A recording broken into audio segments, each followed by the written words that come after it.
Bonjour et bienvenue pour les indications pour l'exercice numéro 55, page 327. Alors en classe, on a déjà corrigé la position relative de D1 et D2, c'est des droites qui sont séquentes, donc maintenant on va faire D1, D3 et D2 et D3. Première étape, on cherche si elles sont parallèles. Pour ça, on va regarder leurs vecteurs directeurs.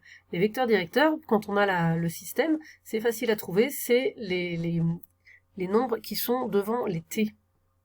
Ici, les coordonnées du vecteur directeur de la droite D1, donc 3, moins 3, 2, ce qui est devant T. Donc je les ai écrites ici. Pour D3, moins 6, 6, moins 4, je les ai écrites ici, donc U1 et U3.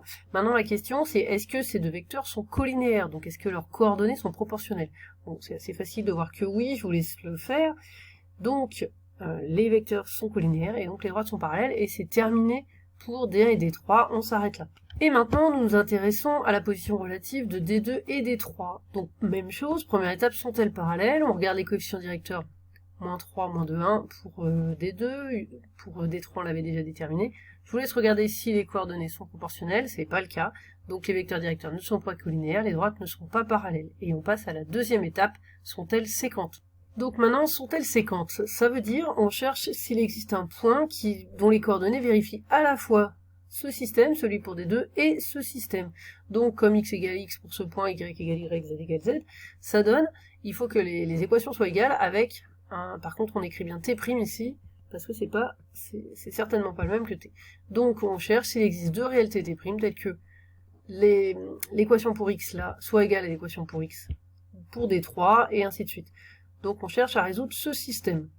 Je vous rappelle, c'est un système à 3 équations avec seulement 2 inconnus, donc je vous conseille de prendre seulement 2 équations au départ, vous résolvez, vous trouvez t et t' comme un système de 2 équations classiques, et ensuite vous remplacez dans la dernière équation, la troisième, vous voyez si ça marche, c'est-à-dire si ça fonctionne, l'égalité. Si ça fonctionne, ça veut dire que ces réels existent, et donc que les droites sont séquentes, que le point d'intersection existe.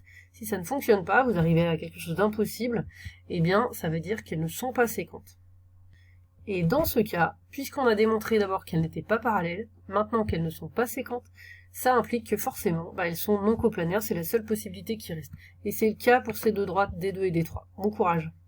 Et passons enfin au numéro 91, page 331. Donc première question, montrer que D1 et D2 ne sont pas coplanaires. Vous voyez que c'est exactement la question que l'on vient de traiter dans le numéro 55 pour D2 et D3. Donc d'abord, première étape, vous montrez qu'elles ne sont pas parallèles, ensuite qu'elles ne sont pas séquentes, avec le système de 3 équations à 3 inconnus, et donc là on connaît le résultat, vous allez trouver qu'elles ne sont ni parallèles ni séquentes, donc vous allez en déduire qu'elles ne sont pas coplanaires. C'est un peu fastidieux, mais vous allez y arriver. Alors maintenant, deuxième question, déterminer par un point et un vecteur directeur une droite D3 parallèle à D1 et séquente à D2. Alors deux choses, il faut que cette droite que vous allez inventer, en fait que vous allez créer, il faut qu'elle soit parallèle à D1. Alors pour ça, c'est pas très compliqué. Pour que deux droites soient parallèles, il faut qu'elles aient le même vecteur directeur ou des vecteurs directeurs collinaires. Donc il vous suffit de prendre comme vecteur directeur un vecteur directeur de D1. Donc c'est assez simple de trouver un vecteur directeur de D1. Je vous rappelle, c'est les nombres qui sont devant les t.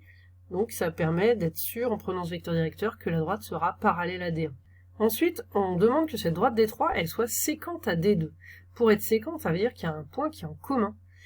Du coup, il suffit comme point, on vous demande de choisir, il vous suffit de prendre un point de D2. Comment prendre un point de D2? Et grâce à l'équation, il y a un point qui se voit un petit peu directement, c'est les nombres qui sont sans les t, ou sinon vous donnez une valeur de t, ça vous donne un point. Donc vous choisissez un point de D2, et vous prenez un vecteur directeur de D1, ça répond bien à cette question 2. Et enfin, donner une représentation paramétrique de cette droite. Je vous rappelle ce qu'on a vu dans le cours. Quand on connaît un point, un vecteur directeur, je vous ai expliqué la question de comment il faut les choisir. Il suffit de mettre les coordonnées du point ici, x, y, z, voilà, comme ça, et les coordonnées du vecteur directeur devant le t.